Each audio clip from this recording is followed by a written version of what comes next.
Have you ever ran into someone who told you as a Gentile Christian you were required to practice Sabbath? And when you disagreed, they'd quote verses like these. For if we sin willfully, after that we have received the knowledge of the truth, there remaineth no sacrifice for sin. Or, if you love me, you will keep my commandments. Or, by this we know that we have come to know him, if we keep his commandments.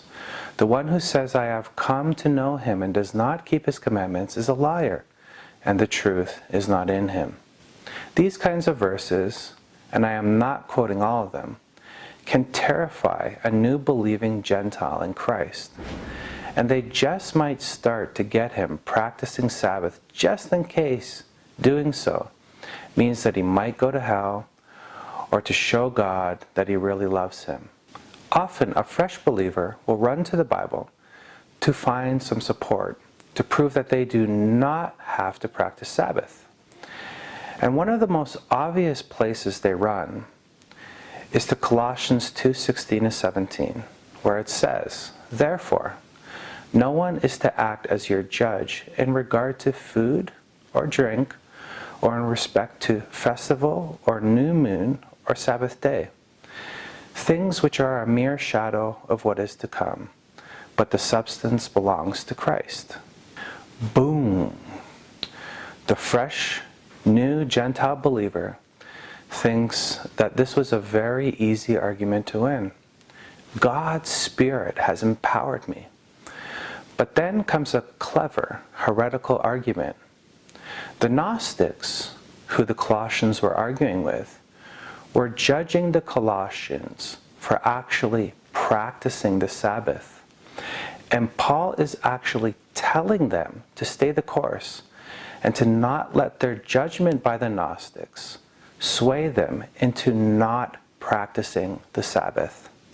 When seen through these heretical glasses, these verses take on a very different meaning. And now the Gentile believer becomes deceived into thinking that all along these verses were actually defending the practice of Sabbath and not attacking it. They say to themselves, I was wrong all along, and now through this deep penetrating insight, I have the blessed truth. Well, is this the truth? We must now ask the question, were the people at Colossae practicing Sabbath like these Sabbath sheriffs would have us believe? Were the Colossians being judged by the Gnostics for practicing the Sabbath? Or is the traditional view that Paul was actually teaching them not to come under any greater burden that the law, according to Peter in Acts chapter 15:28, had the potential to do? Unfortunately for these heretics, we know the Gnostics' beliefs quite well. And we have a Gnostic gospel, the Gospel of Thomas. And this is what it says. If you do not make the Sabbath into a Sabbath, you will not see the Father. The conclusion is very simple. If the Gnostics practiced the Sabbath according to this Gnostic gospel, why would they then be condemning the Colossians for practicing it? The Apostle Paul is not on the side of these Sabbath sheriffs.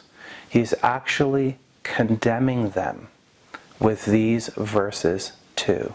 Oftentimes, in the argument on Twitter, the people who tell Gentiles that if they do not practice Sabbath, they are going to hell, or they don't love God, they're often called Pharisees. And though I don't really disagree with this, I think it might be more correct to think of them as the Gnostics resurrected.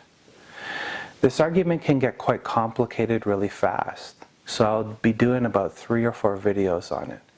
And in my next video, I'll go into the commandments for the Gentiles, or the uncircumcised to be more accurate, and the commandments for the circumcised or the Jews.